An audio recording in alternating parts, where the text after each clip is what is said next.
안녕하십니까. 부산 평화방송 장재명 신부의 어서가리 32번째 시간입니다. 오늘의 질문입니다.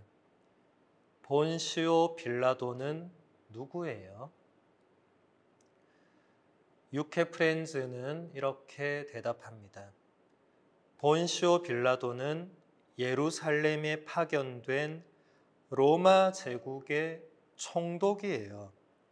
그는 예수님이 아무런 죄가 없다는 사실을 알면서도 예수님께 사형을 선고했어요. 짧고 간단한 대답입니다.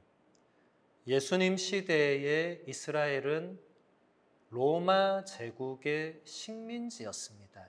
그러니까 로마 황제가 통치하던 그 지배를 받는데 황제가 로마 제국 땅이 워낙 넓으니까 다 직접 통치를 할 수 없죠. 그래서 그런 식민지에는 총독을 보내서 그 총독이 황제를 대리해서 그 지역을 다스리게 했는데 예수님 시대에 그 총독이 바로 본시오 빌라도였고 이 빌라도는 역사적인 실존 인물로 복음서에도 나오고 예수님과도 직접 만나서 대화를 나눈 그런 인물입니다.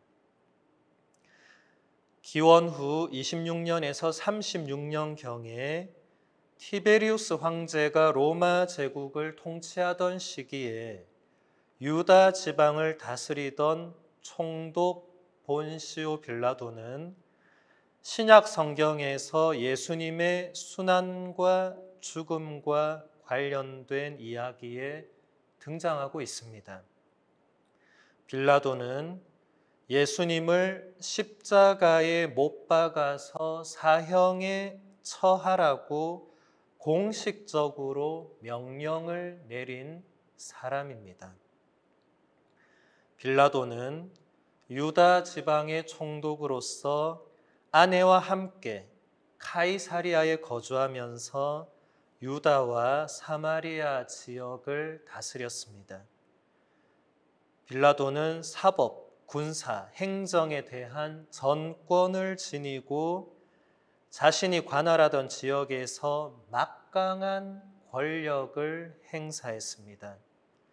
군대를 지휘하면서 강한 군사력을 바탕으로 유다 시민들을 통제했고 관세를 포함한 모든 세금들을 관리했습니다.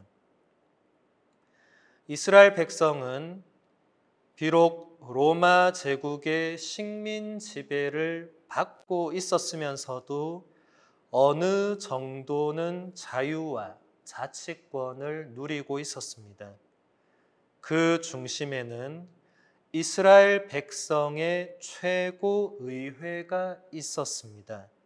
이것을 산헤드린이라고 합니다. 산헤드린은 이스라엘 백성의 삶에 있어서 종교적이고 일상적인 모든 문제를 취급했던 기관으로서 최고의 결정 기구였다고 할 수 있습니다. 비록 사법적으로 실질적인 권한을 가지고 있지는 않았지만 로마 제국의 총독이나 관리들이 산헤드린의 결정을 거의 그대로 받아들여 주었기 때문에 사실상 이 최고의회의 결정은 실제적인 효력을 발휘할 때가 많았습니다. 하지만 사형 선고만은 이 의회에서 결정할 수 있지 않았고 로마 총독 고유의 권한이었습니다.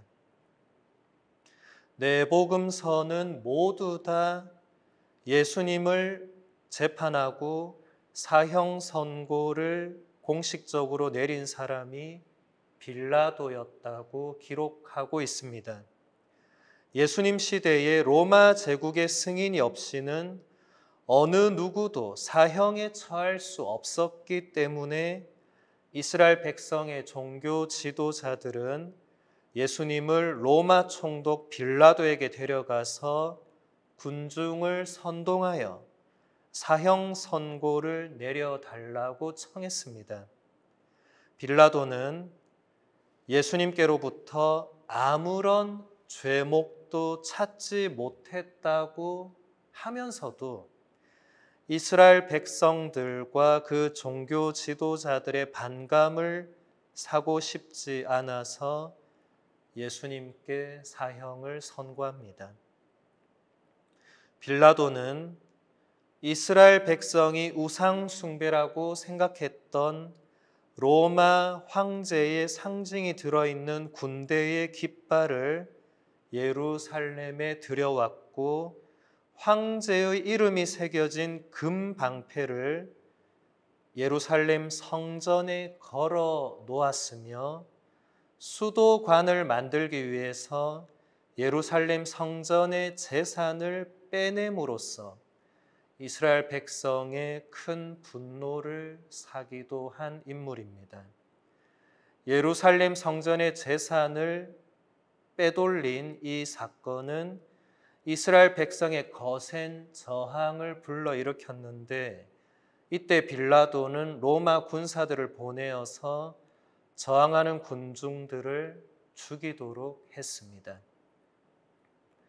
역사적으로 실존 인물이었던 빌라도의 존재는 예수님의 십자가 죽음도 실제로 일어난 사건이라는 것을 말해줍니다. 후대의 사람들은 예수님의 죽음에 대한 책임이 누구에게 있는가를 묻게 되었습니다.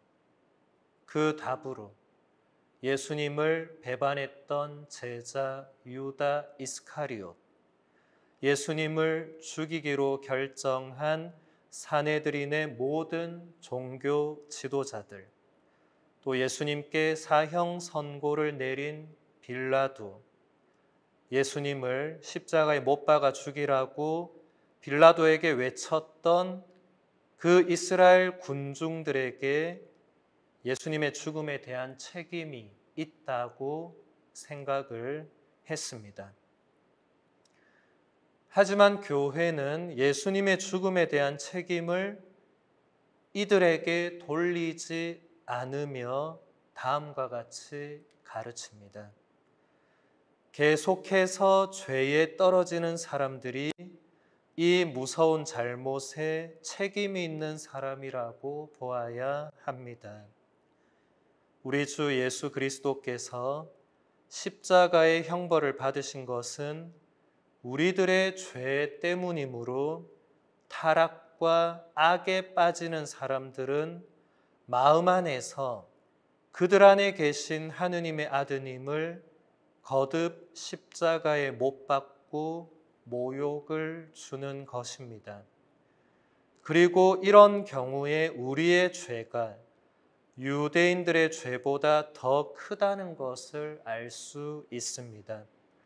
사도들의 증언대로 만일 그들이 깨달았더라면 영광의 주님을 십자가에 못 박지는 않았을 것이지만 우리는 오히려 주님을 안다고 고백하기 때문입니다. 그러므로 우리가 우리의 행위를 통해서 예수님을 부정하면 그것은 말하자면 그분을 우리의 손으로 죽이는 것이 됩니다. 아시시의 프란치스코 성인도 이런 말을 했습니다. 예수님을 십자가에 못 박은 것은 마귀들이 아니라 바로 그대가 악습과 죄를 즐김으로써 마귀들과 함께 주님을 십자가에 못 박았으며 지금도 못 박고 있는 것입니다. 프란치스코 성인과 우리 교회의 가르침은 대단히 중요한 사실을 우리에게 알려줍니다. 역사적으로 예수님의 십자가 죽음에 대한 책임을 유대인들에게 돌리면서 인류 역사에서 끔찍한 일들이 많이 일어났죠. 유대인들은 그로 인해서 정말 어마어마한 피해를 마녀 사냥이나 지난 세기의 나치의 유태인 대학살과 같은 그런 엄청난 일들을 겪어야 했습니다. 교회는 예수님의 죽음에 대한 책임이 유대인들에게 있지 않다고 공식적으로 가르치고 있지만 그런 정서가 2000년 내내 지배를 한 것이죠. 아시시의 프란치스코 성인의 말씀처럼 예수님을 십자가에 못 박은 책임은 우리의 죄악에 달려 있습니다. 예수님께서 우리를 구원하시기 위해서 십자가 죽음을 당하셨기 때문에 우리가 죄를 지을 때 우리는 예수님의 그 십자가 죽음에 책임이 있는 것입니다. 우리가 이것을 의식을 한다면 우리의 생활에서 많은 변화가 있을 것입니다. 여러분, 예수님의 십자가 죽음은 그저 2000년 전에 그냥 한번 일어난 역사적인 사건에 끝나지 않고 끊임없이 미사 중에 희생제사로 되풀이되는데 우리가 자꾸 죄악을 짓고 악습에 빠진다면 우리도 계속해서 예수님의 그 죽음의 책임을 지니는 그런 존재가 될 수밖에 없다. 계속 예수님께 뭔가 기쁨을 드리는 게 아니라 뭔가 예수님 마음을 아프게 하는 그런 우리가 되어서는 안 되겠죠. 우리가 제2의 빌라도가 되어서는 안 될 것입니다. 오늘은 여기서 마무리하도록 하겠습니다. 감사합니다.